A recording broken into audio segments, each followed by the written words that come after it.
আমরা অনেকেই second hand mobile কিনি। তো সেকেন্ড হ্যান্ড মোবাইলটি আপনার জন্য কাল হয়ে যেতে পারে যদি আপনি সাথে ডকুমেন্ট না নেন, যদি মোবাইলের বক্স না নেন। আমরা প্রতিনিয়তই কিছু নিউজ দেখি যেগুলো আমাদের ধ্বংসের কারণ হয়ে দাঁড়ায়।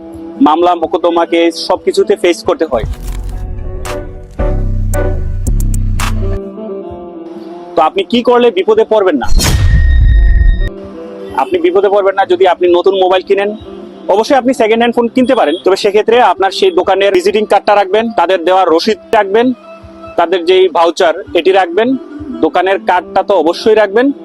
এবং দোকানটা অবশ্যই যেন কোনো ভালো দোকান হয়। নর্মাল কিছু স্টল থাকে যেগুলো ভিত্তি নাই, 2 দিন পর এই স্টলটা চলে যেতে পারে, এরকম নর্মাল ফুটপাতের বা দোকান থেকে ঢাকাতে বিভিন্ন ফুটপাতে সেকেন্ড হ্যান্ড ফোন বিক্রি করে। চট্টগ্রামে রেল স্টেশনের সামনে নিউ মার্কেটের এখানে কিছু ফুটপাতে স্টলে বিক্রি করে। এগুলো থেকে কিনা বিরত থাকুন, কোনো সমস্যা হবে না।